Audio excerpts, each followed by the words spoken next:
Good evening, everybody. Welcome to this evening's executive meeting. Good evening, everybody. Welcome apologies. To I think we are all here. So move on. Minutes of the last meeting. I move that the minutes of the meeting held in November the 19th are Yeah, I second that, Chair. Is that agreed? Anybody against? No, that's carried. Thank you very much. Additional urgent business. There is none. Declarations of interest. Additional urgent business. There is none. No. Okay. Declarations of interest. Moving on then. Questions? No questions. Issues arising from overview and scrutiny. There are none. We're going to take the biodiversity net gain report first in reverse order today because I'm going to take the biodiversity net gain. So item 8. I can have officer presentation. Julie, thank you. Item 8. Yeah, thank you, Chair. So whilst I appreciate members are familiar with the concept in the report, thought it might be helpful just very briefly to cover the background for members again. So biodiversity net gain, or BNG, in the report is a legal requirement from the National Planning System, which is applied to most major developments since 2024 and smaller developments since later in 2024. Essentially, it requires developers to deliver a minimum of 10% uplift in biodiversity value over and above what was already present on the site prior to development. Now, there's a hierarchy that developers must go through, and the first is that the ideal is that it is delivered within the same development site that is being considered for planning. The second is that it can be considered off-site, and as a last resort they may purchase credits from government. So this report is us seeking as landowners, not as the local planning authority, to establish parts of Burbage Common and Woods as a BNG habitat bank and to be registered as such for developers to be able to purchase what are known as BNG units off-site from their planning, developments and applications. So this is a real opportunity for us to be able to secure additional revenue to improve our countryside sites and importantly to secure Burbage Common in the longer term, certainly for at least the next 30 years. So that's a very quick summary and background, but I'm happy to take any questions. That's a very quick summary. Julie, before you do that, I just want to put on record, it is in my register of interests that last year I did attend an awards due paid for by Alex, so I just want to make sure that that is clearly on the record, and just so in case anybody wants to query that. What I was just saying is I just want to make a comment on this. I've seen some stuff on social media about this, that this is selling off the common, and I just want to make it absolutely crystal clear that this administration and this council will never, ever, ever sell off Burbage Common, ever. And this is about improving, as officers have said. So I don't know whether there's been a misunderstanding out there or whether there has been deliberate attempts to try and mislead people. I do not know which one it is, but I'll be charitable in intending to misunderstanding. But this council will never sell off what is one of our jewels in the crown, as far as I'm concerned. Any other member comments? Councillor Cartwright. Thank you, Chair. Well, I fully support this, and obviously the media that goes out around it needs to make the point that the leader's just made there.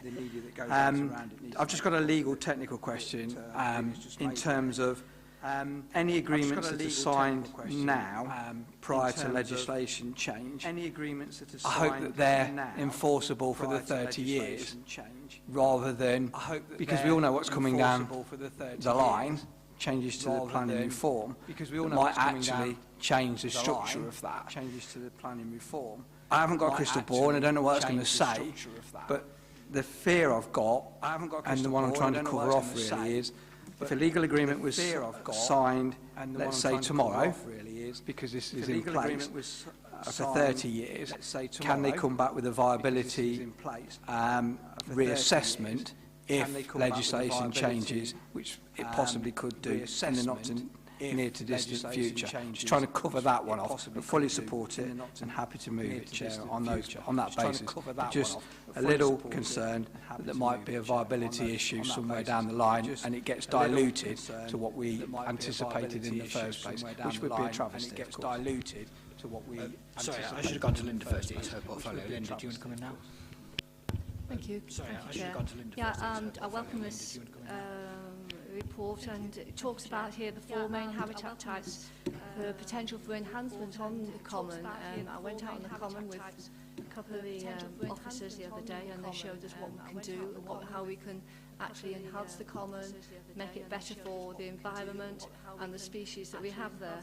So yeah, I do welcome it. It is 30 years, but it is a good income coming in, which is going to help us put towards all this work that needs doing. Councillor Mulaney? Well, obviously, we're great supporters of Burbage Common, which is one of the reasons why so many members of this council have fought so hard for so long against the development of the freight depot near Burbage Common because of the threat that it would have had on the future of Burbage Common. Just to obviously to confirm and reassure people that obviously the presumption will still be that developers will be expected to deliver the green space in the area that they're developing, and this is only really a last sort of resort. The green space in the area that they're developing. Yes, that's correct. Chris, can you confirm that's correct, isn't it? Okay. Sorry. Councillor Rainey's point was that the developers will normally be expected to provide on-site. Councillor Rainey's point was that the developers will normally... That's correct, yes. So I can confirm that on-site is always the preference with all planning applications. That's correct. And to be honest, will always be the developer's preference. The reason being it's far easier and cheaper for any developer to provide it on-site if they can do.